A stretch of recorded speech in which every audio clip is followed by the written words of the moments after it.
नमस्कार दोस्तों, स्वागत है आपका गुरु ज्ञान भक्तावल चैनल में। जैसा कि आपने थंबनेल पे देखा कि भगत अगर किसी का बुरा करते हैं या फिर किसी व्यक्ति के ऊपर तंत्र क्रिया करते हैं, तो भगत को क्या-क्या भुगतना पड़ सकता है, क्या उसके ऊपर प्रभाव पड़ेंगे, इस चीज़ के बारे में मैं आपको पूरी जानकारी दूँगा।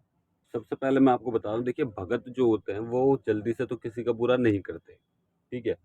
कुछ 1% या फिर आधे परसेंट मान सकते हैं कि भगत किसी का बुरा कर देते हैं। तो वो भगतों के साथ क्या दिक्कत परेशानियाँ होती हैं? देखिए, पहले तो मैं बता दूँ आपको कि जो भगत होते हैं, ठीक है? वो अपने भले के लिए भगत बनते हैं कि अपने घर का भला करें और साथ में एक जग कल्याण भी करें। सबसे पहले भगत जो है वो अपने घर का भला करता है, ठीक है? कि उसके घर में कोई दिक्कत परेशानी है तब वो भगत बना, या फिर उसके घर में कोई परेशानी नहीं है, उसके घर में पीढ़ियों से भगत चल रहे हैं तो वो इस वजह से भगत बना है, ठीक है? लेकिन ज़्यादातर लोग इसी वजह से भगत बनते हैं कि उनके घर में कोई दिक्कत परेशानी है। फिर वो गुरु धारण करते हैं और साथ में भगत भी बनते हैं। तो इस वजह से आपको देखिए मैं आप बताता हूँ कि जो व्यक्ति भगत बन गए, जो व्यक्ति ने परेशानियाँ देखी, जो परेशानियाँ देखते हुए भगत बने, वो जल्दी से किसी का बुरा नहीं करते। वो चाहते हैं कि जो चीज़ें हमने देखी, जो परेशानी हमने देखी, वो कोई और ना देखे, ठीक? इसी वजह से वो जग कल्याण के क्षेत्र में आते हैं कि लोगों का जग कल्याण करेंगे, लोग परेशान रहते हैं, उनका भला करेंगे। वो इसी वजह से भले करने के लिए उस पे आते हैं, गद्दी चौकी लगाते हैं। ठीक है? तो कुछ लोग क्या करते हैं, वो गद्दी चौकी नहीं लगाते या फिर गद्दी चौकी लगा भी लेते हैं। गद्दी चौकी वाले जल्दी से बुरा नहीं करते किसी का। मान लीजिए कोई ऐसी भगत है, वो किसी का बुरा कर देते। देखिए आप कोई भी भगत मान लो, ठीक है? मैं किसी भी व्यक्ति का नाम नहीं ले रहा हूँ। कोई भी भगत मान लो, वो भगत ने मान लीजिए किसी का बुरा कर दिया, ठीक है? एक बार बुरा करा, अब वो किसी भी लालच में करा, किसी भी चीज़ की वजह से करा, तो देखिए वो सब चीज़ उसके ऊपर है। मान लीजिए किसी भगत ने किसी का बुरा कर दिया, उसको एक बार में कोई भी दिक्कत नहीं होगी, कोई भी परेशानी नहीं होगी, ठीक है? वो सोचेगा कि भाई मैंने तो इसका बुरा कर दिया और मेरा कुछ भी हुआ नहीं, मुझे कोई परेशानी नहीं हुई। वो दूसरी बार भी कर देगा किसी और का, या फिर तीसरी बार भी कर देगा। मतलब कि उसका समझ लीजिए एक बार एक घड़ा होता है ना, घड़ा भरने तक का टाइम होता है, कि जिस दिन ये घड़ा घड़ा भर गया, उस समय पे दिक्कत होएगी उसको। अब दिक्कत क्या होएगी? हो सकता है उसके बच्चे होने में दिक्कत हो जाए, अगर वो दिक शुरू से मतलब कि पहले से शादी करने से पहले भगत बन गया और फिर शादी हो गई, तो हो सकता है उसको बच्चे होने में दिक्कत हो जाए, ठीक है? या फिर ये भी हो सकता है, मान लीजिए उसके बच्चे-वच्चे सब हैं, हो सकता है बच्चों की तबीयत खराब होने लग जाए, या घर में किसी और की तबीयत खराब होने लग जाए। या कई बार आपने ये भी देखा होगा कि ये सामने वाला भगत इतना कैड़ा भगत था, लेकिन आज के समय में बहुत ज़्यादा बीमार है, बहुत ज़्यादा परेशान है। इसके देवी-देवता भी इसका साथ नहीं दे रहे, ये दूसरों से पूछा दिखवा रहा है, और जो इसके घर में बच्चे, वो दूसरों को गुरु धारण कर रहे हैं कि मेरे घर में ये सब चीज़ परेशानियाँ ठीक हो जाएँ, ठीक है? आपने ये सब चीज़ देखी होगी, अगर आपने देखा है तो कमेंट करना, कमेंट में बताना कि हाँ, आपने देखा है, ठीक है? ये चीज़ें देखिए मैंने भी बहुत देखी हैं, ठीक? वहाँ पे समझ लीजिए उन्होंने उसके घर में, वो व्यक्ति बहुत तगड़ा भगत था, अच्छा खासा नाम था, लेकिन वो बुरा करता था किसी का या फिर बुरा कर दिया, ठीक? तो वो उस समय पे उसके देवी-देवता भी साथ छोड़ जाते कि भई अब तो कुछ भी करते रहो, देवी-देवता आएँगे, वो कुछ नहीं बोलेंगे, और रोग की सवारी और आने लग जाएगी। रोग की सवारी मान लीजिए उस व्यक्ति के ऊपर नहीं आई, जो व्यक्ति बीमार है उसके घर में किसी और के ऊपर आ जाए, या फिर उसी के ऊपर आ जाए, या फिर बच्चों के ऊपर आ जाए, किसी के भी ऊपर आ सकती है सवारी। वो सवारी आ जाएगी, फिर घर में यानी कि दिक्कत बढ़ती रहेगी। कोई बाहर का व्यक्ति भी आ जाएगा ना, भगत आ जाएगा, गुरु आ जाएगा, तो उसको मुश्किल से मुश्किल 10% उसको ठीक कर सकता है बस। मतलब कि 10% है कि वो व्यक्ति ठीक हो जाए, वरना 90% तो है वो ठीक नहीं होगा जल्दी से। क्यों? क्योंकि उसके घर के देवी-देवता जो हैं उन्होंने भी साथ छोड़ दिया। अगर कोई गुरु उसे बढ़िया मिलता है और वो किसी और देवी या देवता को साजते हैं, ठीक है? मतलब किसी और देवी देवता को लेके उनकी सेवा पानी करते हैं, तब भी उसको दिक्कत हो सकती है। तब क्यों दिक्कत हो सकती है? इस वजह से दिक्कत हो सकती है कि भाई उस देवता को भी पता होगा इस व्यक्ति ने बुरा करा और इसके देवी देवता इस वजह से इसका साथ नहीं दे रहे हैं। तो हो सकता है जो गुरु जिस देवता को देगा, तो वो भी उसका साथ ना दे, उसको भी ठीक ना करे। तो ये सब चीज़ें भी भुगतनी पड़ती हैं। कई-कई बार तो ऐसा होता है पैसे के लिए मोहताज कर देंगे। मतलब कि कुल मिला के बात ये है, उसके जो घर के देवी-देवता है ना, वो भी उसका साथ छोड़ देंगे। जितना उसका नाम था भगताई में, जितना भी उसका काम था, जो भी नाम था, जो भी सेवा पानी थी, वो सब बेकार हो जाएगी। किसी भी चीज़ में उसकी गिनती नहीं आने की फिर। समझ गए? ये चीज़ें देखिए कई लोगों के साथ बीती है, और मैंने खुद देखा है लोगों को इतना परेशान होते हुए। तो आप देखिए, मैं हर किसी भगत को कहता हूँ, हर किसी व्यक्ति को कहता हूँ, चाहे वो मेरे शिष्य हों, चाहे वो किसी और के शिष्य हों, ठीक है? देखिए, ज्ञान लेने मेरे पास बहुत बच्चे आते हैं, वो पूछते हैं मेरे से, मैं उन्हें बताता हूँ, सब चीज़ का ज्ञान भी देता हूँ, लेकिन उनको साथ में एक चीज़ बताता हूँ कि करना सब सीखो। मतलब समझ रहे हो?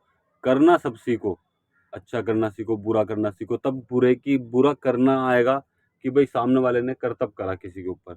अब आपको पता होगा कि ये इस तरीके का करतब है, यानी कि आपको करतब आता है, तो उसकी काट भी सीखो कि भाई ये चीज़ कर दिया तो इसकी काट कैसे होगी, समझ गए? यानी कि आपको बुरा बुरा भी सीखना और अच्छा भी सीखना है, लेकिन हाँ, बुरा किसी का करना नहीं है।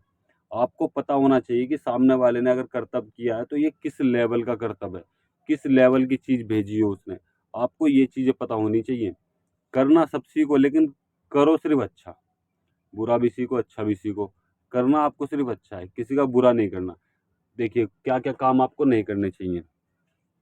देखिए, एक तो आजकल बहुत ज़्यादा चल रहा है कि प्रेम विवाह करना है, ठीक है?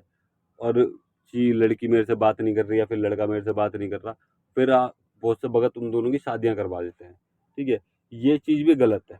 अब गलत क्यों? अब बहुत से लोग ये भी बोलते हैं कि भई इनका तो एक जोड़ा है, ठीक है? ये प्यार करते हैं, शादी करना चाहते हैं, ये शादी करना कोई गलत थोड़ी है। मैं बताता हूँ आपको किस हिसाब से गलत है। मान लीजिए आपने शादी करवा दी, ठीक है? अब वो शादी करवाने के बाद दोनों की शादी हो गई, आपने करवा दी। अब आपने शादी करवा दी, उसके बाद में वो दोनों ठीक रह रहे हैं, लड़ाई झगड़े हो रहे हैं या नहीं हो रहे, ठीक? अब कुछ समय बाद उनके लड़ाई झगड़े होने लग गए, डिवोर्स पे बात आ गई, किसी भी चीज़ पे बात आ गई, तो उसके ज़िम्मेदार आप हो, समझ गए? अब आप एक बात बताइए, मान लीजिए लड़का-लड़की हैं, ठीक है? वो दोनों बात करते हैं या फिर फ़ोन पे बात करते हैं या फिर मिलते हैं, जो भी चीज़ है, वो दोनों एक-दूसरे से प्यार करते हैं।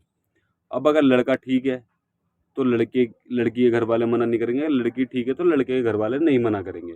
दोनों मतलब कि दोनों ठीक हैं, तो दोनों की शादी आराम से हो जाएगी। वो किसी न किसी वजह से तो उनके बीच में अनबन हुई होगी, और इस चीज़ से आपके देवी-देवता भी खराब होते हैं कि आप इस चीज़ का काम करो। आप एक बार काम करके देखिएगा ये प्रेम विवाह वाला, ठीक है?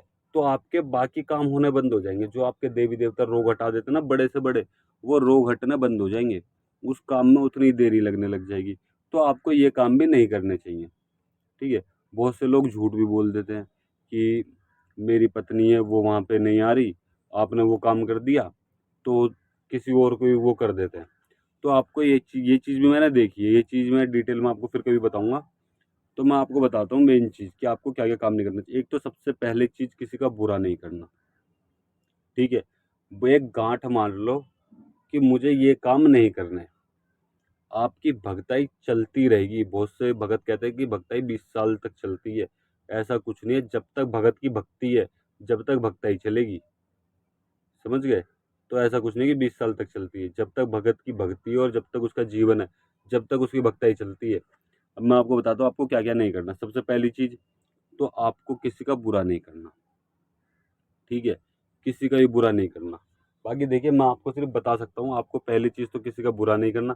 दूसरी चीज़, ये लड़कीबाज़ी के काम कम करना, मतलब ये करना ही मत मेरे कहने से तो। किसी की ज़िंदगी खराब होने से बढ़िया आप सीधे मना कर दो, भैया कहीं और कराओ, मैं ये काम नहीं करता। मेरे पास भी कई लोग आते हैं, लेकिन हम सीधा हाथ जोड़ देते हैं कि जी हमारे बस की नहीं है, आप कहीं और दिखाओ, ठीक है?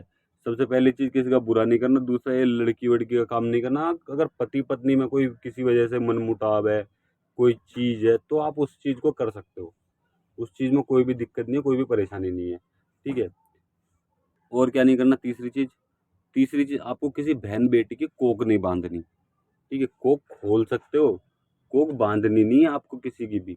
ये भी समझ लीजिए एक बहुत बड़ा पाप होता है किसी की कोख बाँधनी, ठीक है? बहुत से लोग क्या करते हैं, जैसे मान लीजिए बच्चा, किसी बहन-बेटी के बच्चा-वच्चा सब चीज़ है, पूरा टाइम भी हो गया, लेकिन उसका बाद में डिलीवरी के समय में बच्चा बाँध देते हैं, उसकी डिलीवरी नहीं हो पाती, ठीक है? तो ये काम भी आपको नहीं करना। किसी बहन-बेटी के कार्य में या फिर किसी भंडारे में या फिर किसी के भी खाने कार्य में कढ़ाई नहीं बाँधनी, ना तंदूर बाँधना, मतलब कि खाना नहीं बाँधना, ठीक है? इससे भी बहुत बड़ी दिक्कत है आपको, ये भी एक पाप के समान है, ठीक है? तो आपको ये चीज़ नहीं बाँधनी। इससे अग्निदेव और अन्नपूर्णा माता, ये दोनों रुष्ट होते हैं और आपके देवी-देवता भी रुष्ट होते हैं। शुरू में आपके देवी देवता काम करते रहेंगे, आप जैसा बोलोगे अच्छा करेंगे, बुरा बोलोगे बुरा करेंगे, लेकिन लास्ट में आके ना वो आपका साथ छोड़ देंगे, वो बिल्कुल मरते हुए छोड़ देंगे कि मर रहे हो मर जाओ, मेरे पास नहीं है कुछ भी। समझ गए? वो सब चीज़ ठीक भी कर सकते हैं वो उस समय पे, लेकिन वो किसी चीज़ को ठीक नहीं करेंगे। समझ गए? तो आपको ये कुछ चीज़ें बता रहा हूँ मैं आपको कि ये चीज़ें आपको बिल्कुल भी नहीं करनी, चाहे आपको कोई कुछ भी बोले। समझ गए? बुरे में बहुत सारी चीज़ें आ जाती हैं कि किसी का बुरा नहीं करना। ये सारी चीज़ें मतलब कि मेन चीज़ ये है किसी का बुरा नहीं करना। ये जितनी भी चीज़ें मैंने आपको बताई सब बुरे पे ही हैं, और लास्ट में आपको या फिर आपके वाइफ़ को, आपके माता-पिता को या आपके बच्चों को भुगतनी पड़ सकती है कोई भी परेशानी। आप क्या कर सकते हो, जैसे मान लीजिए बहुत से लोग ये भी बोलते हैं कि भाई हम पे कोई ना कोई तंत्र क्रिया करता रहता है, हम बहुत परेशान हो गए, और सामने वाला व्यक्ति भगत भी है। वो नहीं चाहता किसी सामने वाले व्यक्ति पे गलत करना। तो वो क्या कर सकता है, सामने वाले को समझाने के लिए एक छोटा-सा झटका दे सकता है। उसकी चीज़ लेके और साथ में अपने पास से एक चीज़ लगा के वहाँ पे छोड़ दो। एक छोटा-सा झटका लगेगा, वो उसमें मान जाएगा। आपको तंत्र क्रिया करने की ज़रूरत नहीं है पूरी, सिर्फ़ झटका दो और ख़त्म।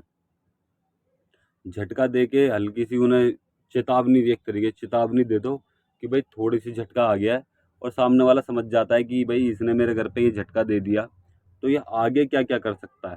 ठीक है? तो आप अगर अपने घर में भलाई चाहते हो तो आप किसी का बुरा मत करना। अगर कोई आपको खामखा परेशान कर रहा है, तो छोटा-सा झटका दे के छोड़ दो। और अगर वो फिर भी नहीं मान रहा, तो आप अपने देवता से बोलो कि बाबा जी देख मैं हो गया बहुत परेशान। अब तू बता क्या करना, और या फिर तू बताए भी मत, अपने आप कर ले जो भी करना है, लेकिन मुझे मेरे घर में रोग नहीं चाहिए। तो वो देवता इस तरीके से वो कर देगा, और सामने वाला कुछ भी करता रहे, आपके घर में रोग नहीं आएगा। तो आपको इन चीज़ों का ध्यान रखना है। बस कुल मिला के बात ये है, आपको किसी का बुरा नहीं करना कभी भी। आपके घर में कोई भी दिक्कत नहीं होनी, कोई भी परेशानी नहीं होने की। देवी देवता का आशीर्वाद आपके ऊपर सदैव बना रहेगा। आप कहीं भी याद कर लेना, देवी देवता वहीं आएगा। लेकिन अगर आप बुरे के रास्ते पे चले गए, बुरा करने लग गए, तो देवी देवता आपका साथ छोड़ देगा बिल्कुल ही। चाहे आप कुछ भी कर लेना, वो आपके साथ नहीं खड़ा होगा।